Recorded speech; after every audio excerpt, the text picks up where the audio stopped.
What's going on, YouTube? So I made a couple of videos before about how to build a Genesis Coupe 2.0. So I made a BK1 like 2010 through 12, and also a BK2 2013 through 14 for the 2.0s. And a lot of the responses have been, "Hey, can you make one for the 3.8s?" So here's one for the BK1 3.8 Genesis Coupe. So that's covering from 2010 through 12. In some countries, it was released in 2009, so technically it could be 2009 through 2012. So I'm going to be going through my website here to show you what kind of parts I recommend that you use. I'm going to try to keep everything under $10,000, including the labor you may pay for all the installation of the product to get your car all 100% done by a shop, so that you're not trying to DIY a lot of these things. Which, if you don't have the skill set to do so, not a shame. I would definitely pay the professionals to do it right. Otherwise, you might end up with a car fire. That's definitely not something you want. So yeah, follow along. If you have a BK1 or a BK2 Genesis Coupe 2.0, I'm gonna link those things up here. So the first link will be for the BK1 2.0, how to build that, and then following that will be another link right behind it that shows how to build a BK2 2.0. So pay attention to those. And for my BK2 3.8 guys, that video will follow this one in the coming weeks as well. So make sure you keep subscribed, like, and repost my videos. All right, let's get to it. All right, so here we are on our website, www.shopbtr.com. If you haven't figured that out already, I don't know why, but I'm going to state the obvious anyway.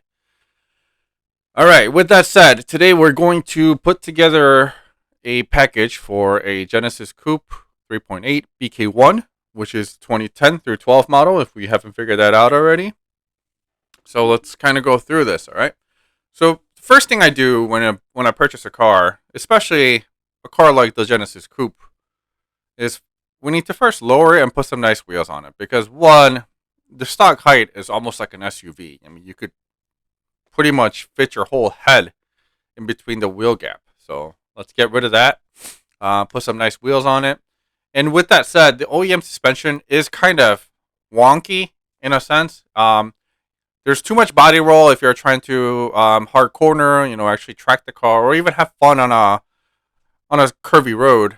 And also, if you end up hitting like a bump while you're cornering, the whole car tends to skip almost into the next lane. It really doesn't handle cornering and bumps well as it should out of the factory. Shame on you, Hyundai. But we get to actually upgrade. So only the simplest way to get rid of all that instability is to put some coilovers on it. And down the road, you can even add sway bars and such if you decide to track the car. But just to improve upon, oops, the wrong option there. Just to improve upon the downfalls of the OEM suspension, all you really have to do is get a nice set of coilovers. So the most common coilover system is the BC Racing coilovers. I think this is hands down the most common selling, best-selling coilover system out there. It's a good coilover system. I personally prefer the silvers, but you can choose to go BC Racing if you like. But since I prefer the silvers, that's what I'm going to add to the cart here. Now, silvers comes in two different options. One is this one, which is OEM suspension geometry. The second one here is where it says true rear. It's basically where the rear suspension on the OEM, the spring and the strut is two separate pieces. With the true rear section, with the true rear option, the spring gets put onto the strut, and where the OEM spring used to be just stays empty. I like the traditional way better, just because I personally think it was designed that way, kind of leave it that way type of person. So I would go with that. But I mean, if you like the true rear, you can go true rear. I mean, honestly, when it comes to the ride quality and everything, I really don't think there's a big enough difference to say you need to sway one way or the other. Now, while we're in here, with silvers, you can get custom spring rates. So when you do custom spring rates, It says specify a note section during checkout. So during checkout, there's going to be a little box on the side that has a section for you to put in your buyer's notes. So you could put in your own spring rates in there. This is only to be used if you are a hardcore racer or a drifter. If there's a specific set of spring rates that you really want for the car, that's where you want to go. But for most part, for 99% of you out there, just stick with the default setting. It's pretty much going to give you the best ride quality, a good compromise between streetableness and going to the track. So, you'll be able to have fun with that without having to break your back. Super low kit, I usually don't recommend these. Super low kits obviously is exactly what the name states. It's really focusing on slamming the car to the ground. It's all about going low. It's not really geared towards performance or ride handling and things like that. So I would sway away from it unless you're really just going for that slam look. I mean, at that point, I would say spend the extra money and get airbags. But so yeah, so super low kit, no. Swift spring upgrade, not really needed, especially if you're staying with the default rates. And then rear dampening extender upgrade, not really needed as well, because once you set it, you set it and forget it type of deal anyway. So let's add that to cart.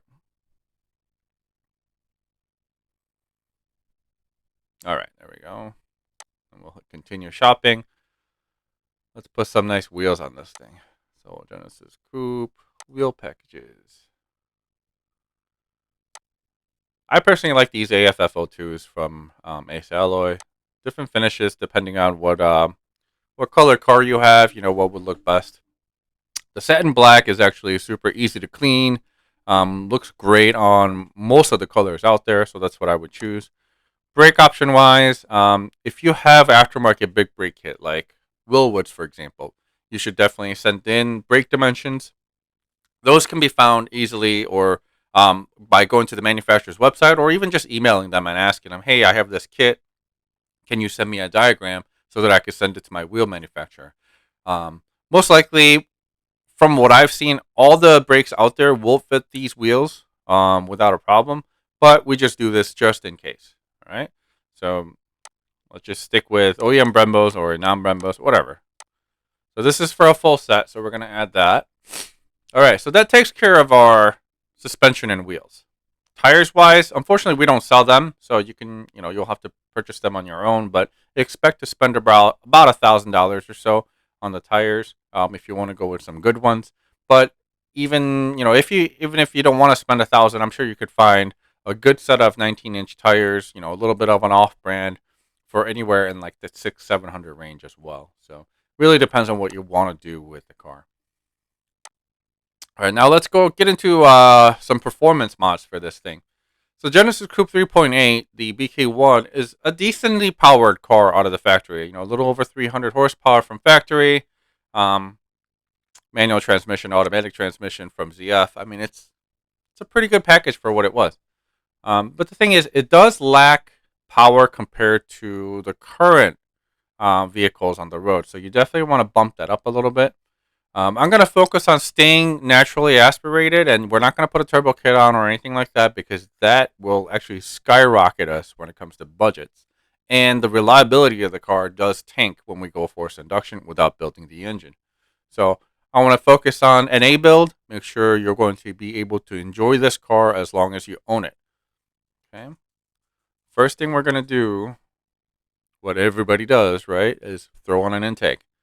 I personally like the AEM intake system. It does come with a new washer fluid reservoir tank because the intake actually sits where the old OEM one does.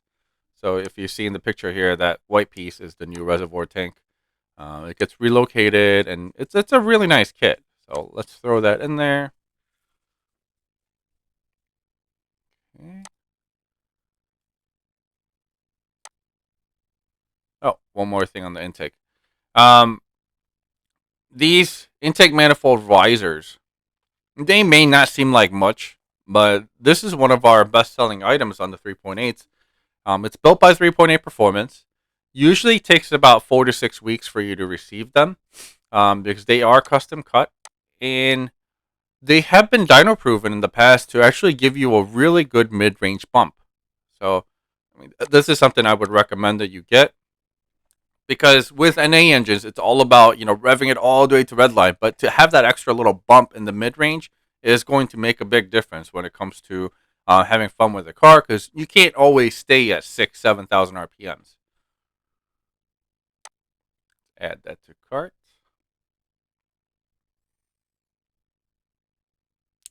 All right, now we're going to move on into the exhaust shopping. Exhaust wise, I've been through a lot of different exhaust systems on the market. Honestly, I personally think for the 3.8s, the arc grip exhaust is the best one to get. It is an actual true dual system. Unlike a lot of the exhaust systems where they merge into one and then split again, or they just merge into one and go into one muffler, this is going to give you a really, really high flowing exhaust system, true dual for each side of the banks. So this is the grip exhaust that I would recommend you get. Polished tip, burnt tip, whatever you want. Okay. So we're going to throw that into the mix. Oh, my website's running super slow today. There we go. Alrighty. And then with that, you're also going to need a downpipe. I would go with the Arc Performance Downpipe Plus H pipe. This is built specifically for the grip exhaust. Um, the H pipe is nice to have because it gets rid of the raspiness. When you do just test pipes, the car becomes super raspy. The H pipe actually creates a little resonance within the two banks and also evens out the flow to reduce that the raspiness to it that you get. So this I would definitely add on there. Okay, so that completes the exhaust system. Some people are going to ask why we're not doing headers. I'm actually trying to make sure that your car stays legal and that you don't have to worry about emissions testing or anything like that. So headers wise, we're not going to throw that on there. Technically, we don't even sell them on the site. So, righty. Now we're going to go and add some E85 to the mix. The 3.8s respond super well to E85 mixes. You could run straight E85, or you could run like an E30 or an E40 or an E50 mix, depending on how you want to go about it. But we do need to get an E85 conversion kit. With the E85 conversion kit, I would recommend going with the second option here, the ECF1. Basically, what it is, the conversion kit comes with these lines, right? And then you're going to have to get a gauge that reads off those lines where it tells you what the percentage of your ethanol content is in your fuel tank. And depending on that, the tune will be done. So once you have a set ethanol content that you tune for, you need to keep up with that. But it is a little bit of a hassle, but I mean, this is going to be the best way to obtain horsepower or most amount of horsepower and stay safe at the same time on the 3.8s. Add that to cart here as well. All right. All right. Now that we have the E85 kit, we do need to upgrade the injectors on the 3.8. Unfortunately, the OEM injectors simply are not big enough to flow enough for the E85 conversion. E85 uses about 30 to 40% more fuel than just traditional like 93 pump gas. So that's why we need the injectors. With injectors, technically you can get away with 600cc, but I do, depending on how much of E85 you're going to use. Like if you're going to do full E85, technically 600 works, but just for the just to have a little bit of room, I would say go with the 800cc injectors. So I'm going to throw that in there. Okay. All right, so now we're up to 7528. Now, have to have all this work together, we're going to need an ECU tune. So I'm going to jump over to the 3.8 PK1 again.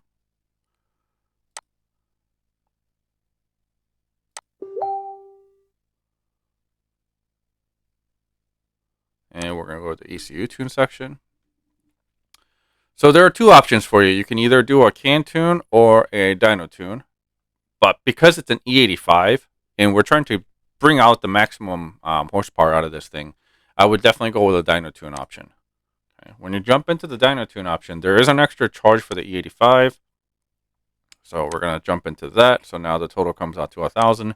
Pop and bang option wise, it's totally up to you if you want to do that or not.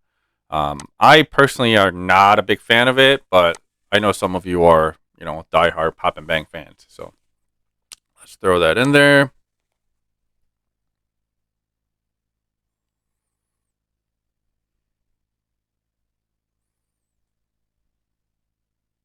Did I not click at the cart? Why is it not moving? There we go. It's so slow today for some reason. Okay, so now our total is at 8528.18, leaving you about $1,500 to take care of tires and installation for all this. The installation is not going to cost you too much. I think the most expensive part of the install should be the coilovers, which is going to run you maybe 4 hours worth, and then hour here, hour here. This can be done at the same time. This can be all done at the same time. So I would say budget maybe maximum of $1,000 for installation. So with tires, I think we might be right around the $10,000 mark. Give or take a few $100s. Okay, so I think that's where we're going to be today. So this is my package, if you want to say, on how to properly build a BK1 3.8. The horsepower rating wise, by having all these modifications, one, you're going to be able to pass emissions with flying colors because we're keeping the stock headers. And two, we're most likely going to be pushing over 300 wheel horsepower out of your car.